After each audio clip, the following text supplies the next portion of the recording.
এই লোকটার অপরাধ কি আপনারা জানেন? কেন এই লোকটার উপরে এবং নির্মমভাবে হামলা চালানো হচ্ছে, তাকে মারধর করা হচ্ছে, তার উপর মব ক্রিয়েট করা হচ্ছে? হয়তো অনেকেই জানেন না। আসলে এইটা নিয়ে আমি অনেক আগে ভিডিও বানাইতাম, কিন্তু 24-এর বাংলাদেশ গত 4 দিন যাবত আমাদের এলাকায় বিদ্যুৎ নেই। আর তাই আমি মোটামুটি বলতেই পারেন যে অনলাইনে বাইরেই ছিলাম 4 দিন যাবত। তো আজকে এই ভিডিওটা বানাইতেছি কারণ এই লোকটার অপরাধ কি আপনাদের জানা প্রয়োজন। এই লোকটার অপরাধ, সে নোয়াখালী আওয়ামী লীগের অফিসের সামনে জয় বাংলা স্লোগান দিছে, শেখ হাসিনা আসবে, বাংলাদেশ আসবে বলে স্লোগান দিছে সিএনজি মাইক চালিয়ে। আর তাই তার উপরে এ ধরনের নৃশংস হামলা মব চলছে।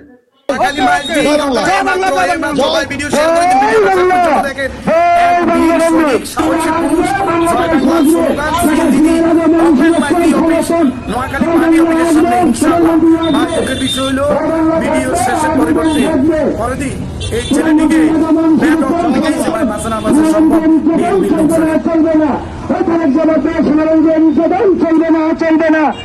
জয় বাংলা বন্ধু, জয় বাংলা বন্ধু, জয় বাংলা, জয় বাংলা বন্ধু। সেনাবাহিনী দিয়ে নির্যাতন চলবে না, চলবে না। প্রশাসন দিয়ে নির্যাতন চলবে না, চলবে না। এই লোকটা যে এইভাবে হামলার শিকার হইল, জয় বাংলা স্লোগান দেওয়াটা কি অপরাধ? শেখ হাসিনা আসবে, বাংলাদেশ আসবে, এটা বলা কি অপরাধ? আজকে একজন দাঁড়াইছে, কালকে 5 জন দাঁড়াবে, পরশুদিন 100, পরে 500, পরে 1000, পরে লক্ষ মানুষ আসবে। কোন একটা সময় আসবে কোটি কোটি মানুষ ভারতের সীমানা যায় দাঁড়ায় বলবে, শেখ হাসিনা আসো, বাংলাদেশকে রক্ষা করো। কারণ বাংলাদেশ এখন ভালো নেই, বাংলাদেশ এখন আমেরিকার গোলাম হয়ে গেছে।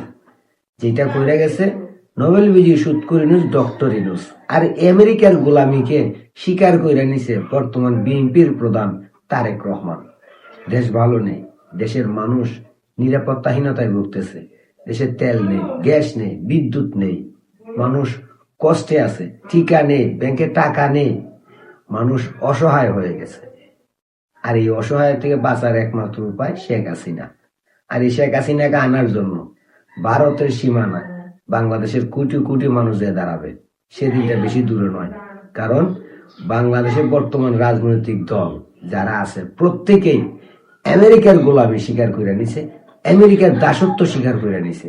আর এই দাসত্ব থেকে মুক্তি হওয়ার জন্য, আমেরিকার গোলামির হাত থেকে বাঁচার জন্য মানুষ রাস্তায় নেমে আসবে আর শেখ হাসিনাকে দেশে আনার আওয়াজ তুলবে।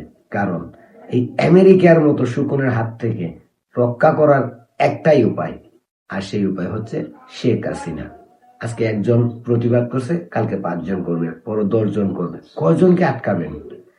কারণ ভুলে যাইয়েন না, এই দেশ 30 লক্ষ শহীদ রক্তের বিনিময়ে পাওয়া বাংলাদেশ। এই দেশ 2 লক্ষ আগুনের সঙ্গমের বিনিময়ে পাওয়া বাংলাদেশ।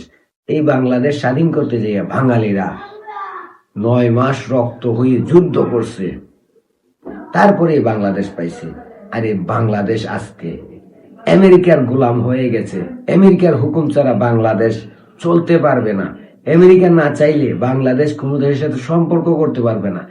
আমেরিকা না চাইলে বাংলাদেশ কারোর সঙ্গে ভালো সুসম্পর্ক রাখতে পারবে না।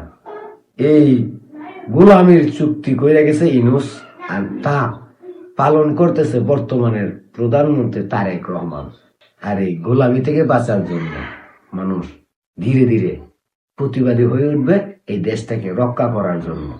আর তখন কেউ তাদেরকে আটকাইতে পারবেন না। কারণ ভুলে যাই না, বাঙালি বীরের জাতি।